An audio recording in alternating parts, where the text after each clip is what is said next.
the past few years, we've heard the term free agents and been told we would all need to become one in order to succeed. The recent economic structures have helped to promote this concept as reality. Where do we get the tools to take control of our career path in the present and future? Welcome to the Career Confidante with your host, Marie Zimenoff. Marie and her guest experts are here to provide you with the tools you need to move forward and achieve your career goals. Now, here is Marie Zimenoff.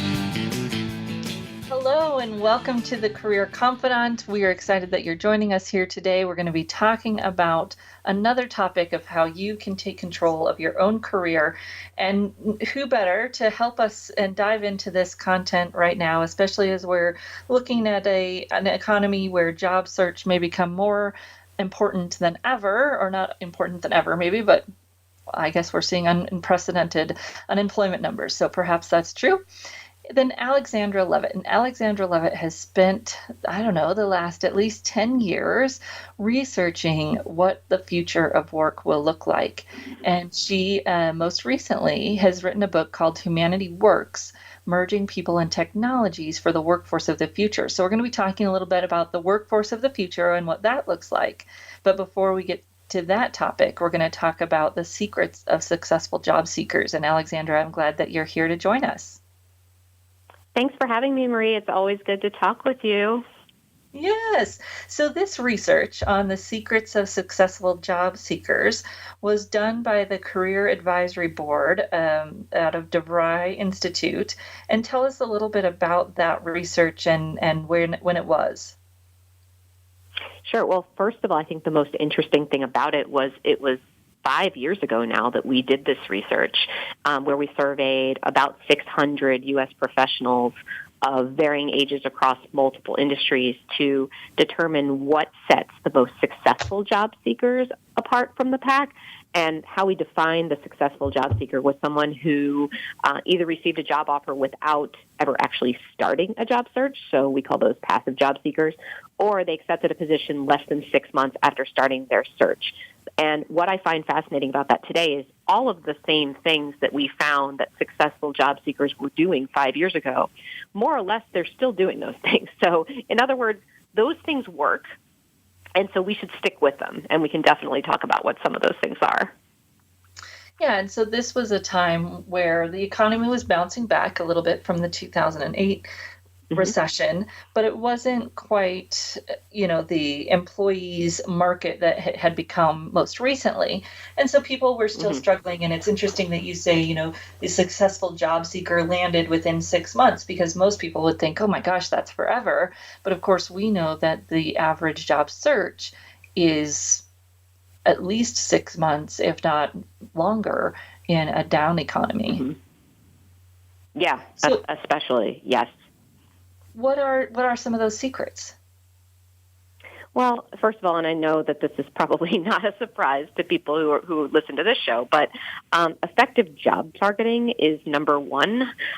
Sometimes we think that if we just blast our resume across to any position that we're remotely qualified for, that it'll be a game of numbers. But in fact, that's not what we found in 2015, and I don't think that's true today. I think that you have to apply very selectively according to what you think is a very, very good match. In the research, I remember we found that 90% of our job seekers wouldn't even consider applying for a job they weren't confident that they were qualified for. So that's interesting, and we sometimes see a gender breakdown with that, where women feel they need to be more qualified than men. But in this research, we did not see the gender breakdown. We saw both genders saying that they felt like they needed to be pretty qualified in order to even submit their resume online, so even the most simple thing. We actually found back in 2015, and I think this is a tough one given the current climate we're in now, but to somehow move past digital communications, most people connect via LinkedIn or they connect via job boards, and that's fine, but at some point you need to establish a personal relationship with someone, ideally someone who is in a good position to hire you, but at very least someone who has influence within the organization and can direct you to the right person. And I think in this era of COVID-19, obviously no one's seeing anyone in person. So what you can do instead, though, is try to establish a one-on-one personal connection via email or a LinkedIn message so that you're not just sending your resume into the black hole of an applicant tracking system, but you've actually made contact with an individual. So that's the way that you can do it now. And then another thing that we found that was kind of interesting is that job seekers that are successful are actually very good about how they use their time. We found that only about 7% of job seekers who were looking quite a bit, but they spent only 3 hours a day or more applying for positions. The most successful job seekers spent only between 1 and 3 hours a day job searching. And some people, the more seasoned you are in your career, the less time you're willing to spend, less than an hour a day for people who are over the age of 40. So the secret to this is actually scheduling time for your job search and deciding how you're going to locate the best positions, how you're going to research companies, what hiring managers you're going to contact to learn more about the role. And the very important thing that I know we always talk about is customizing your resume to the position so that they can instantly, the hiring manager or whoever's reviewing it, make the connection between your expertise and the job at hand. You don't want them to have to make too much of a leap or have to think about it too much. You want to do the hard work for them. I think if you do those things, you don't necessarily have to spend all day long, meaning 12 or 14 hours a day looking for a job. Yeah, and there's some connections there, obviously, that if we're more focused, if we're applying for positions that we have the qualifications for, we're not going to be needing to spend as much time targeting our resume, which means that we don't have to spend as much time job searching. Right, exactly. And that's one of the activities that oftentimes takes a lot of time suck, right? Because we get into the depths of our resume and the wording and maybe taking it past where it's actually productive. So what other ways do you think this may have changed in the last 5 years? Are there other things you might find today that would be true of a successful job seeker? Well, there's a couple of things. One thing I'll point out pertains to the research specifically, and that's that when we looked at this in 2015, we found that only about a third of successful job seekers were making very active use of LinkedIn. I think that's changed today. I would say it's far more than a third. I obviously haven't done the survey again, but that would be my very, very strong inclination is to say that you've got to be on LinkedIn. You've got to be active on there, commenting on other people and organizations who are of interest, posting your own articles, ideally, connected with the right people, looking at your network to see who you can potentially get introduced to. And when you do make an introduction, personalize it. Don't just send someone a connection request if they're not going to remember who you are. It's just very important to have great LinkedIn etiquette and for people to be able to look at your profile and instantly tell what it is you do, what you're looking for, and the fact that you're serious about your professional development and your career. So that is something that I think has shifted in the last 5 years. And with respect to the COVID situation in particular, I think that what's setting people apart now is having a fine line, and Marie, I don't know what, you probably have your own opinion about this, but I think it's treading the fine line between being too aggressive and being too passive. I think people who are too aggressive just pretend COVID is not happening and that it's business as usual, and, they kind of pester hiring managers or recruiters, and, they're applying for jobs left and right that may or may not be real jobs at this point. They're kind of spending a lot of time on positions that may be listed with an organization but may be old, or they haven't validated them.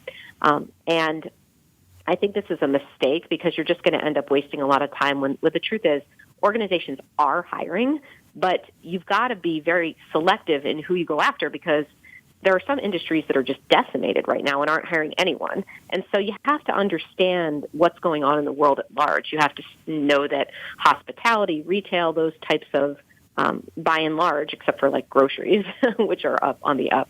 But many industries are having a hard time, and so those aren't going to be where you want to spend your energy.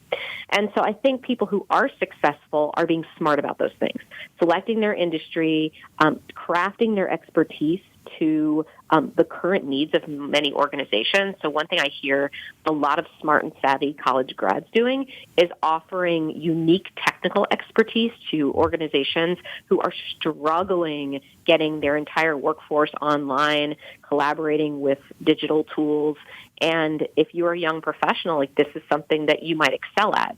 So offering them something that they can use immediately, and then just being cool and being flexible as much as possible. This is not a job market that is like anything we've ever seen before. So you're just going to have to do the best you can and try not to freak out. I know that's easy for me to say, but in fact, I've lost a great amount of work myself. So I think I am qualified to say, let's not freak out. Let's be measured. Let's be sensible.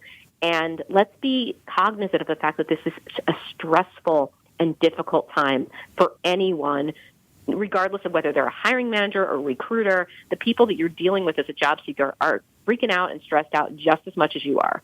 So be sensitive to that and don't just kind of go in with a bulldozer, because that will probably not go over well. And, of course, with respect to in-person interviews, well, those we know are not happening by and large. So you've got to know your digital presence. You've got to look at some videos on YouTube about how to do a good interview online and follow that advice. And if you're going to do it on the phone, same thing. But do your best. And that, I think, is really the best advice I can give at this point. Yeah, we're going to take a short break, and when we come back, we'll talk a little bit more about this and then talk about where things are going in the future and how we can be prepared to move forward. Because, of course, as we're looking for this next job, we want to find something that is going to be as long-term as possible and set us up for a long-term career trajectory. So we're going to chat a little bit about what those trends might look like. And we'll be right back here on the Career Confidant in just a few minutes.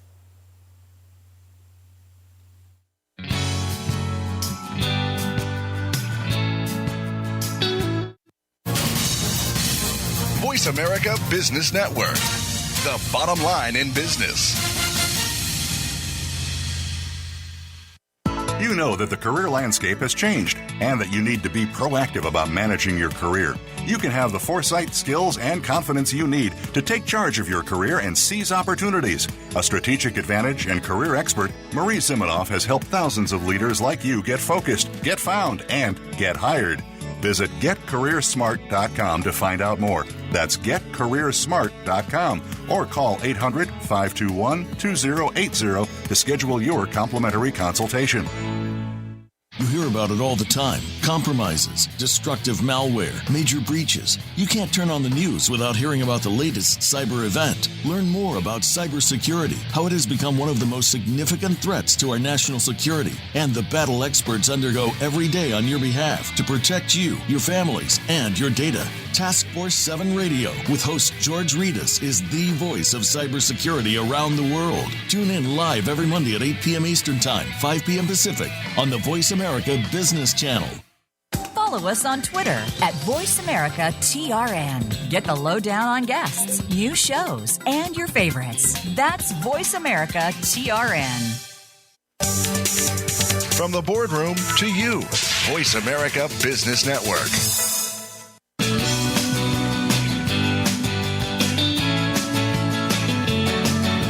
You are tuned in to The Career Confidant with Marie Zimenoff. If you have a question or comment for Marie or her guest today, please call 1-866-472-5790. That's 1-866-472-5790. You may also send an email to marie@astrategicadvantage.com. Now, back to The Career Confidant. Welcome back to the Career Confidant, and today we're talking with Alexandra Levit about two topics here. The first one, the successful secrets of job seekers and those people that are successful. We talked about how they're focused, they align their search with their experience, so they are applying for positions that they have 75% of the qualifications for.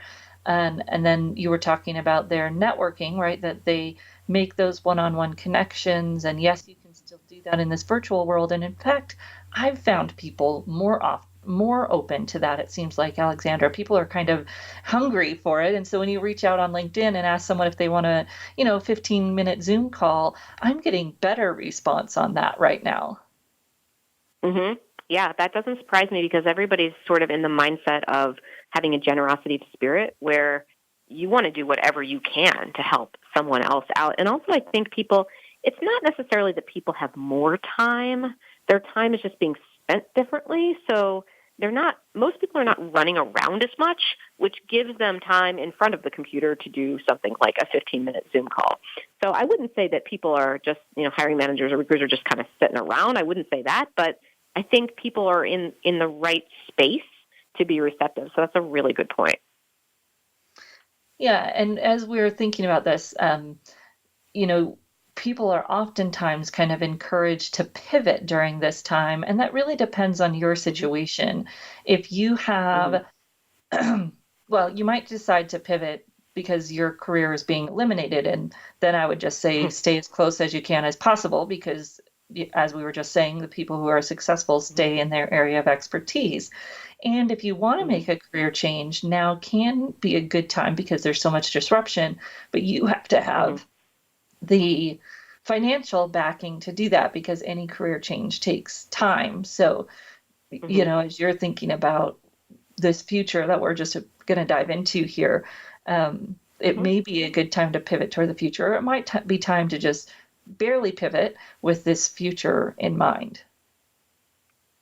Yeah, I think that's an excellent point in that there's a lot of industries that are being disrupted in big ways where the game was set with a bunch of pieces on the board, and for most organizations, the game board just got thrown up in the air and the pieces haven't yet landed.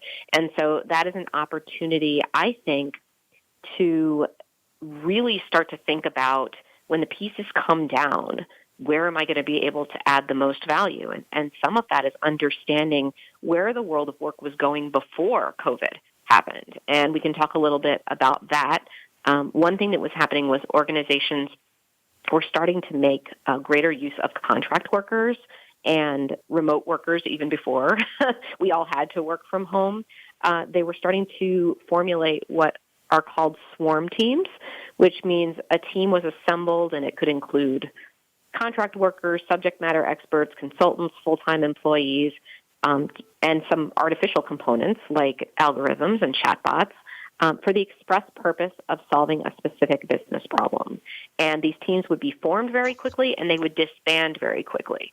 And so we were starting to see trends like people graduating from college and never actually getting a full-time position. They would get a series of contract positions where they would move from one project to another, and if they were lucky, they would be able to translate that into some sort of long-term employment.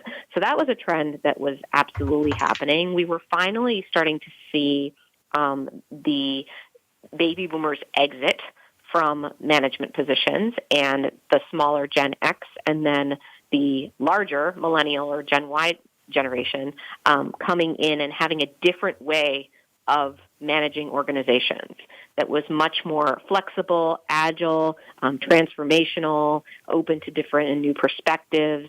And so we're starting to see organizations shift a little, becoming less hierarchical, focused on the bottom line, but also focused on sustainability. So these were things that were already happening. Of course, things like strategic automation, we were seeing that there's a lot of technology that can do a lot of things. But at the end of the day, anytime you insert a machine into a human-driven process, you need human oversight, somebody to design it, to build it, to fix it when it breaks, to figure out how you're going to redeploy it. And you can't just blindly automate things, which is what a lot of organizations were doing. They were saying, well, a machine can do this task, so therefore it should. And we're starting to see organizations think far more strategically about, all right, well, I do want to automate this and save money, but what kind of human participation do I need in that? And so what I was recommending to people before, which I think now is an amazing time to do it, is look at your role and really be honest about what is coming down the pike in your industry and in your job. Can your job be automated? which components can be automated? What value could you still bring if parts of your job are automated? Because if we really break down the numbers on this, Marie, we learn that there are actually very few jobs today that can be 100% automated. It's not common at all. We don't have what's known as artificial general intelligence, meaning that machines can just come on in and take over a human's job. That is not going to happen for about 10 to 15 more years. So you have an opportunity now to figure out how you're going to work with the machine so that the company can get the most bang for its buck. And now during COVID is a great time to actually give that some thought, to assume that the new world of work is going to involve more automation because organizations are really going to need it. They're going to need the cost savings and need the efficiency. And what role can you play that's essential? And I think that we have a little bit more time. Some of us have been laid off or furloughed. Some of us are just not commuting, so we're still working, but we have extra hours in the day. It's really good to take this as an opportunity to figure out what your next move is going to be, because even if you keep your job's going to change. And that was going to happen prior to COVID regardless. Yeah, and this kind of AI, robots taking our job conversation we've been having for a while, because there was these, predictions that 40% of our jobs would be replaced by technology. And then there was some data that said, yes, and 40% new jobs will be created because of the technology. So it's less about the robots are taking our jobs, but they're also creating jobs, and it's our ability to adapt that's really going to make us or break us, right? Yeah, that's right. And that's why I think this is a great training ground for people. And in fact, there's been a lot of hand-wringing around the class of 2020. So the people who are graduating from university this spring, it's like, what are they going to do? Their lives have been ruined. And I actually think there's no better boot camp for having a 21st century career than coming out during this situation, because you are going to learn how to be agile, how to be flexible, how to have uncertainty tolerance, how to have good interpersonal skills when you might not be in front of someone. And these are all really, really important things. And so, yes, your life may not look exactly like how you thought it would coming out of school. And that's true for all of us who are living through this environment. But I think there's a lot of really good lessons to be learned, because not only are things never going to be the same from this, but there will be more disruption. We're in a time of disruption. That's just kind of how it is. And we were saying the same thing before there was a pandemic. So now I think it's a great opportunity, because organizations are forced now to be more forward-thinking, which ultimately is going to be better for job seekers and employees that will be able to go into an organization and be innovative and try new things and be efficient. Whereas before, you might kind of get stuck in a role or be cog in a wheel, and there was no real motivation to change anything. Whereas now, I think is a fantastic chance for both organizations and their employees to make a real tangible difference.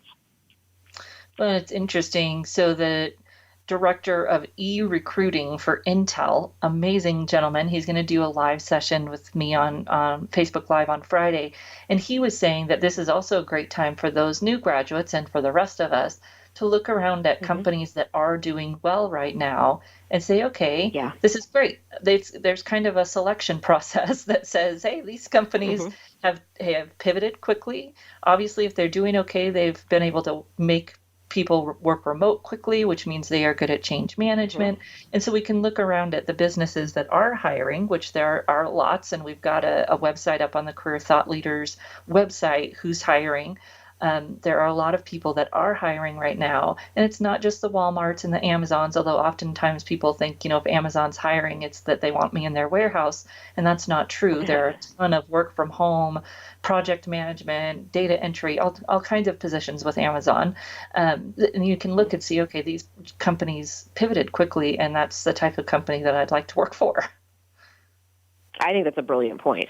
You do see, and you also see from a branding and a reputation standpoint, what organizations are made of during a crisis.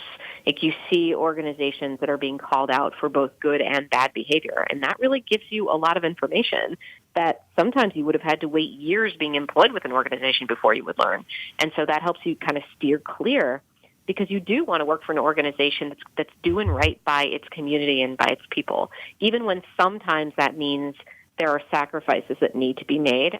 A great example that I'm seeing is a lot of organizations are having their top-level executives take pay cuts. And if you think about it, it's not that generous because they make tons and tons more money than the average person, but it does say something that, like, you know, we're all in this together. We're not going to lay people off. Instead, we're going to take a cut and we're going to take care of our people. It's like that, just from a brand and reputation standpoint, it goes a long way. And I think that that's another important point that people should pay attention to. It's like, who's doing well by doing good in this climate? And who's, like you said, of course, who's smart and innovative, because that's going to be important too. Well, and it gives people a great connection point. Going back to the successful job seekers, you can connect with someone that works at that company on LinkedIn and say, hey, I see that your company is doing X, Y, or Z to help doing this during this time. Just wanted to let you know that I really appreciate that. And I'm excited about, what your company's doing. Yay. And it gives that connection point. And as you're saying, it's also a good way to build a target list. If we're going to start our job search, we can use some of these lists of companies that are doing well, and of course companies that are hiring to build our target list. So we're talking about jobs in the future, and one of the topics that you've covered so far is this technology that's going to be changing everything. What else, maybe because of COVID or even pre-COVID, how else is the workplace going to be changing? Well, I think, and this kind of gets to a little bit, it's adjacent to what we were talking about, but we're going to see a lot more career customization. Like, there will be much less of I look at my boss and I know exactly where my career is going. You graduate from college and you're going to go from point A to point B to point C. There's going to be a lot less of that. In general, people are going to shift around a lot more. People are going to acquire broad areas of expertise that they can use across different industries, because organizations are going to want people who are as flexible and agile as possible, who can do a variety of different jobs in case they need to be moved around, who can learn to work with machines really quickly and figure out the best way to do that. And we're going to see that the need to rapidly upskill and reskill, and by upskill, I mean basically staying in the job you have, but learning new skills associated with that job. And reskill means learning to do a different type of job. But organizations are going to be finally looking at that in earnest, knowing that the world, the post-COVID world and the world in general as we approach 2030 is going to be different. It's going to require a different skill set. In fact, last year with the Career Advisory Board at DeVry, we did some research on a skill group called Applied Technology Skills, which means using people, products, people, devices, people, platforms, and devices to do your job more effectively. And those skills, believe it or not, are necessary across pretty much any role. You have to know what technology is out there to facilitate your job. And that's everything from knowing that you can build an application fairly easily using a low-code platform, that there is an algorithm or a chatbot that you can employ, that there is for assembling swarm teams, for example, there's a technology platform you can use for matching. And it's knowing how to integrate a piece of code onto your team to make maybe some of the administrative work more automated. And so these are skills that the majority of people who are in the workforce today were never formally trained on. So organizations are really going to be starting to not only looking at that as a competitive differentiator for job seekers, but they're going to be looking for existing employees to start ramping up that too. So not only are we going to have different types of jobs, but the one thing that's going to be consistent is that we're going to need to know how to leverage technology in any job that we have in the future. And everyone is going to have their own path that they do, and everyone's going to have a specialized employment arrangement. Maybe you work full-time for a couple years, and then you go to part-time as you're making perhaps a lifestyle change. Maybe you are a contract worker, and then you go to work for the organization, and then you go back to being a contract worker. We're going to see a lot more customization in types of employment. And I think that's going to be ultimately a good thing for American workers. Yeah. Yeah. All this transition is hard for us to manage all at once. And I think it hit faster than we were ready for, but it was all the way things were going anyways with remote work and technology. So we're going to take a short break. And when we come back, we'll continue this conversation about how things are changing and how you can get the skills you need to be marketable and competitive in the new world of work. We'll be right back in just a few minutes.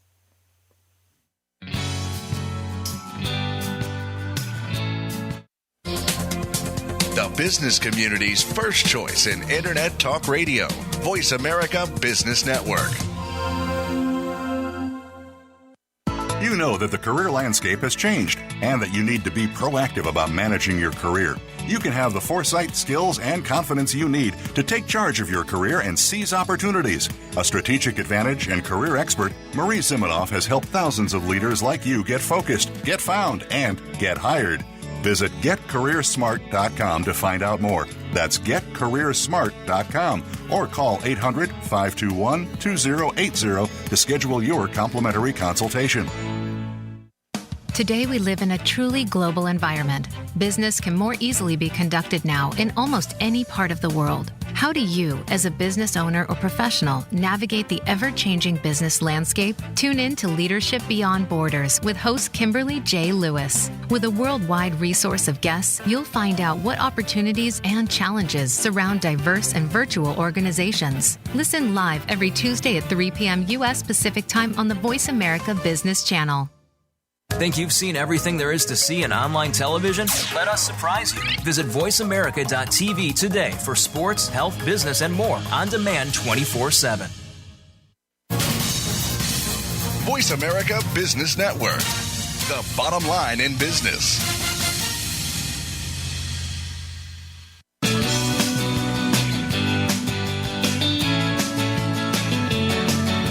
You are tuned in to The Career Confidante with Marie Zimenoff. If you have a question or comment for Marie or her guest today, please call 1-866-472-5790. That's 1-866-472-5790. You may also send an email to marie@astrategicadvantage.com. Now, back to The Career Confidante. Welcome back to the Career Confidante, and today we've been talking with Alexandra Levit about the workforce of the future and the secrets of successful job search. And Alexandra, we were just chatting about the workforce of the future and around technology and different skills that people are going to need. And the last thing you were talking about is people having these applied tech skills where they can find the technology and integrate it into their job. And one of the biggest obstacles I've seen to that is just our fear, right? We're afraid of technology taking our job, and so we kind of stick our head in the sand, and then we get replaced by it, and we say, "See, I told you that technology was going to take my job," and instead, we really could have done something ahead of time. So, what can individuals do to take some ownership and some control in this situation? Read trades, especially with a futurist bent, that talk about where your industry is going, specifically what cutting-edge organizations are doing with technology to make things more efficient. Healthcare is a great example of an industry that has been totally transformed by some of this, what we call narrow artificial intelligence, or algorithms that can do a very specific task. And it can do it a lot faster in many cases, like reading an X-ray or doing diagnostics. But that doesn't mean that healthcare is dead for humans. I mean, if you just look at the nursing profession, there are so many things about a human nurse that a robot cannot duplicate anytime soon. So there are going to be areas within healthcare that are going to be automated, and there's going to be areas that require humans more than ever. And so you've got to look at your industry, see what's being written, see what's happening, and see what the developments are, and then figure out how you're going to position yourself to that vein. I think putting your head in the sand is a bad idea because organizations are going to automate stuff whether we like it or not. And the question is, have we figured out how not to be redundant, how to add value? The other thing I would do as a human being, who all of us are, is I would focus on skills that are uniquely human. So things like problem solving, intuition, judgment, creativity. I mean, these are things that, again, until we have artificial general intelligence, which is at least 10 to 15 years, if not longer, away, we are not going to have machines who, for example, can make a judgment call about whether or not an action is good for a brand, right? The exact things we're talking about, where there are nuances about what you might be doing as part of your COVID response. Maybe it's good for the bottom line, but it may not look that good. Well, a machine can't make that distinction. So you need a human oversight to look after the reputation of your organization. We are going to need to have people in place to decide what motivates other people. The entire function of human resources is changing in that people have become kind of center stage as what are driving an organization forward. Well, if you're in a human resources related role, you're going to have to understand what motivates people to stick around, to do their best, to be engaged. A machine isn't going to be able to read that stuff. And then finally, people can, I think, really be interpersonally skilled. This is an interesting one, Marie, because for a very, very long time, we saw technology folks, so people who were skilled in coding, et cetera, sit on their laurels with respect to their interpersonal skills because they didn't really have to have them. They were in the back room coding, and that was good enough. And that is actually far from the truth these days. The jobs that are going to be first to be automated are going to be coding jobs. And so as a person who has traditional technology skills, you've really got to be upping your game with respect to knowing how to gain collaboration, cooperation, getting people to like you, to want to work with you, building rapport. And so I would strongly suggest that, especially if you've been kind of not paying attention to those skills recently, those are things that everybody should be working on because those are going to be the people that we want to engage with. When human jobs, there's going to be fewer of them in a professional sense, but the jobs that will still exist are going to be even more important. And if you've got one of those new roles that you were talking about, where it's a new role that was invented as a result of technology, well, you're going to have to communicate what you do and why it matters to everyone else who might have never heard of that role. So either way, you're going to really need those interpersonal skills. So we've always talked about soft skills. I know that's nothing new to our field, but it's so much more important now that that's the differentiator between us and machines. Yeah, and you've got to be able to communicate that differentiation and talk about how you work alongside technology, not in that defensive, like I can do it better. Nobody, I hear coaches say this, well, AI will never be able to do coaching. Well, guess what? It already is. You kind of look out of date if you're saying it that way. You've got to say, this is how I bring value in addition to that AI. This is where the AI leaves and I come in, right? Exactly right, Marie. And everyone has to have their own unique understanding of that because it varies by position, industry, job title. Yeah, and each position is going to be so different. So any top tips for people thinking about longevity in their careers? What would you recommend that they do right now to have that longevity? I'm not going to say stability because I don't think that that's realistic. Right. But to have longevity in our careers, marketability, I call it agility, to be able to move when we want to move or move when we need to move. What do you say to people to make that a reality in their career? I would say that in addition to doing a lot of reading on your industry and where it's going, that you want to use this as an opportunity to acquire as many transferable skills as possible. So these are skills that are relevant across a wide variety of industries and roles. They're things like sales and marketing and finance and client relations and public speaking, because no matter what type of position you end up in, you're probably going to use those skills to some degree. And so there are a variety of ways. If you're sitting at home and you're either, kind of underemployed right now, or you've got a lot more time on your hands because you're not commuting, or God forbid you've been laid off or furloughed, there's a great opportunity to investigate. There's tons of massive open online courses and free or low-cost online offerings to help you get your, skills in order. I mean, a great example of that is I found myself talking about analytics a lot in my talks. Like, it would be really helpful to be able to measure whether, this new technology that we're implementing is actually effective. Who's using it? What's the uptake? Is it making us more efficient? And I've realized as I was talking about this, I should really know the basics of how analytics works. Like, how do you do it? Like, what does it involve? And so I took literally a data analytics 101 course from IBM. And it just helped me be a lot more informative when talking about it. And so that was so easy. It was free. It cost nothing. So I think people can really dig in, and this is kind of part 2 of the learning about your industry. What do you see happening, and what are the skills that you lack in order to take your career to the next level in a world that's going to be increasingly composed of human and machine hybrid teams, where humans work together and machines work together, and everybody kind of has their part, as you said, and plays to their own strengths. And then there's one more thing that we should kind of keep in mind, because I always like to mention this when talking about the future of work and human-machine hybrid teams, is that there may be a point relatively soon where we don't know where we end and machines begin, because humans are going to start to be augmented in our abilities. Like, we may have chips inserted, we may have the internet placed in various parts of our bodies.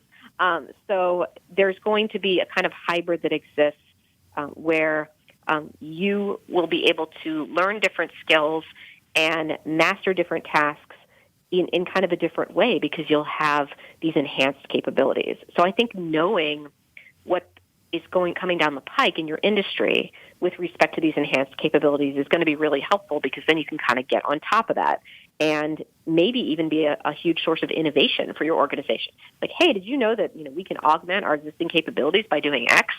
And if you're the one with that kind of intelligence, it's going to add a ton of value to C-level executives who might not have even ever thought of that.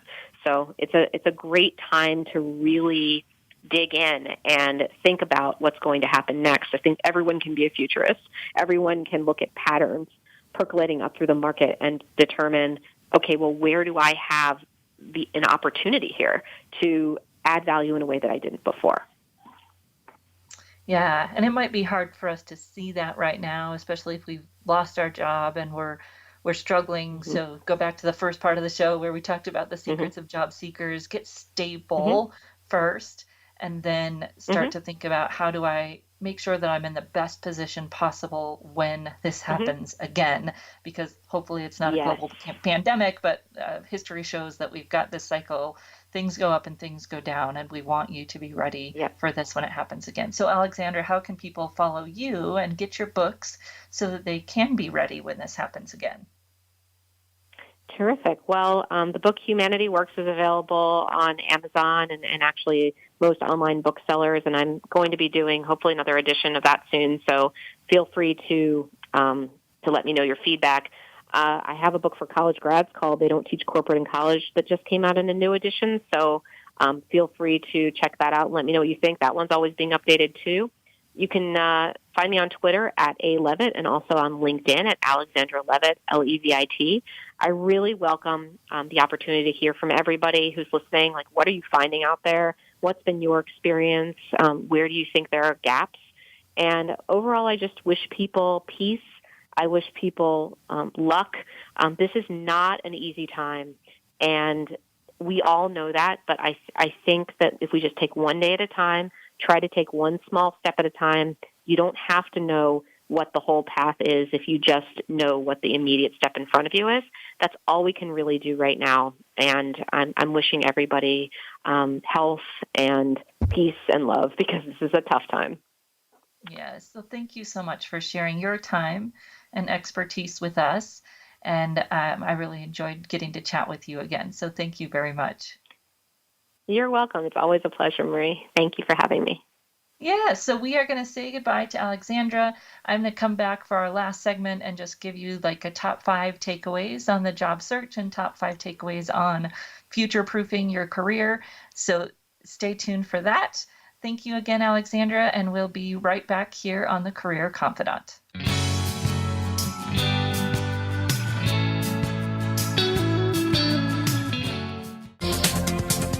business community's first choice in Internet Talk Radio, Voice America Business Network. You know that the career landscape has changed and that you need to be proactive about managing your career. You can have the foresight, skills, and confidence you need to take charge of your career and seize opportunities. A strategic advantage and career expert, Marie Zimenoff has helped thousands of leaders like you get focused, get found, and get hired. Visit getcareersmart.com to find out more. That's getcareersmart.com or call 800-521-2080 to schedule your complimentary consultation. Become our friend on Facebook. Post your thoughts about our shows and network on our timeline. Visit facebook.com/Voice America. When it comes to business, you'll find the experts here. Voice America Business Network.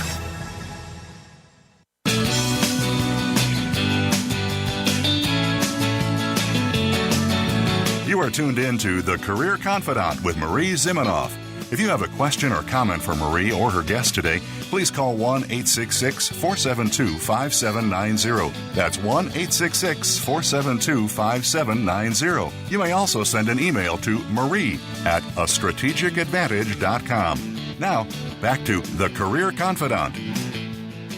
Welcome back to The Career Confidante. And today we've been talking with Alexandra Levit about how you can take control of your career, future-proof your career, and improve your job search strategies. And again, her books, they don't teach corporate in college. If you've got a 2020 grad in your life, or an upcoming grad, a 2021 grad in your life, get them that book. Support Alexandra and give excellent information to that graduate in your life.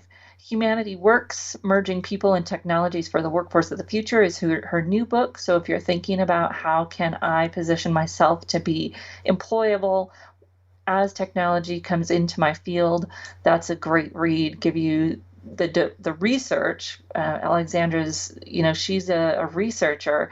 So you get that depth of research along with some practical, how do you actually make this happen in your life? And we're going to start on the successful job search piece here and just give you some of the top takeaways from this as she and I were, bantering back and forth. Hopefully you got some of this, but we're just going to hardline it here for you. This is what makes job seekers more successful. When we think about what makes a job seeker successful, it's really first and foremost about focus. And this is challenging because we want to say, well, I'll do anything. I'm open to anything. And we think that brings us more opportunities. The truth is that hurts your search. Being open to anything, having too wide of a net means that you're not memorable. You sound like you don't know what you want to do, and no company wants to hire someone who doesn't know what they want to do, especially right now. They want to hire people that can come in and do the job tomorrow because they are leaking their hole. There's a hole in their boat, just like there might be a hole in your boat. So when we think about how do we feel like a good pitch to them, how do we feel like we're going to come in and add value right away? We have to demonstrate that we're focused. And you might have a few areas of focus, but each one of those needs to sound singular to that person that you are talking to when they're hiring for a job. So your resume should be focused towards the types of jobs that you're applying for. It sounds a lot easier than it actually is, but that's what you're going for. And people say, why do employers put me in a box? Because they need to be able to lift that box and put it in the box-shaped hole in their company, fill that hole so that they're not taking on water, and they can be successful just like you need them to be successful. So that's our first obstacle, is really to get focused. And especially if we're job searching quickly, if we need a job quickly, if we are unemployed or will be, the best search for you, the quickest search for you is going to be directly aligned to the role and industry that you've already been playing. So if you've been a customer service person in the restaurant industry, you might say, well, I can't do that right now. well, what are the nearby industries? Where could you do customer service? If you can't work in the front lines, maybe you've got asthma or you've got something going on in your health, can do customer service over the phone for a lot of different companies. People are figuring out how to outsource their call centers. A lot of the Amazon positions are actually call center positions. So you were thinking about, okay, customer service is what I do in the industry world, right? We don't want to think about it as a server or whatever it might be. You want to think about it in terms of the role you play as customer service. And how can you transition that into a different industry? Because that is going to be your fastest transition. When you think about transitioning your role and your industry, well, I'm going to go and do something completely different. I'm going to be an accountant or whatever it might be.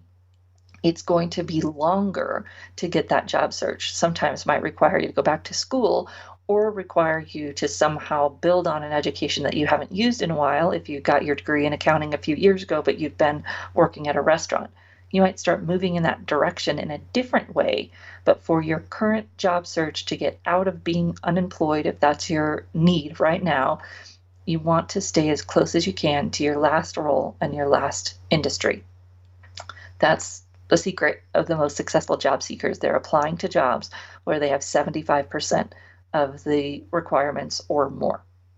Then we've got the idea that you're networking, you're talking to people that are humans that do the jobs that you want to do or that hire for the jobs that you want to do.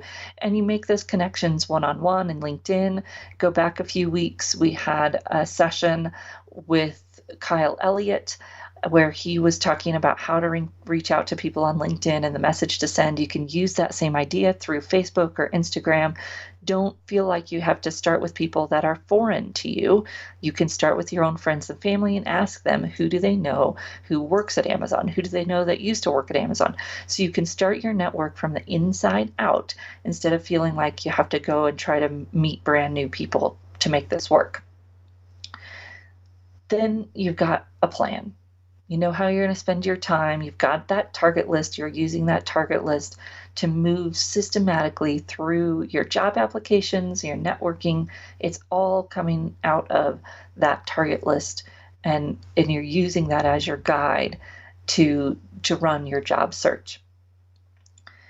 On the industry side of things, the number one thing that I heard Alexandra say multiple times was you stay in tune with what's going on in your industry. How can you do that?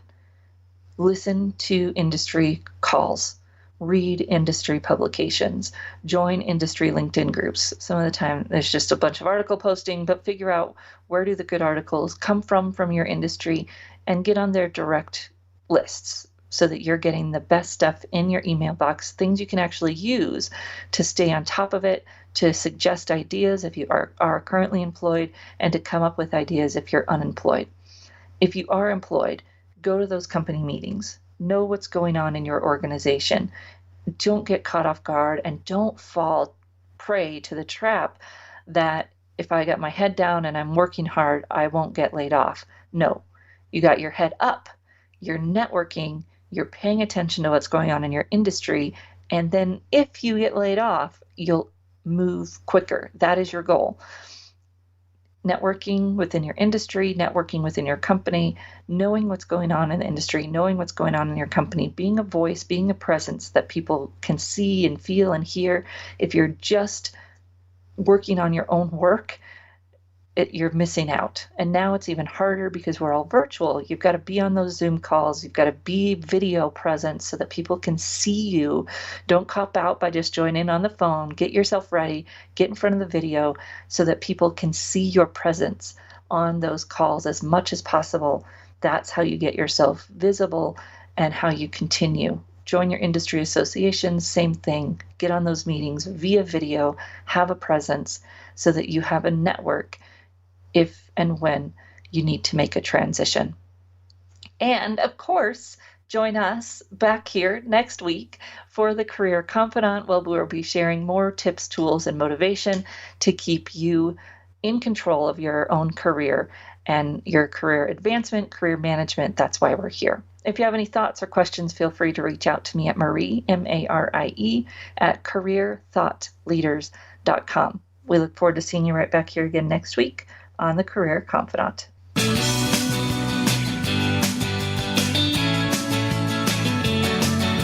Thank you for listening to The Career Confidante. Marie Zimenoff will return again with another terrific guest next Monday at 6 p.m. Eastern Time, 3 p.m. Pacific on the Voice America Business Channel. Be sure to join us then.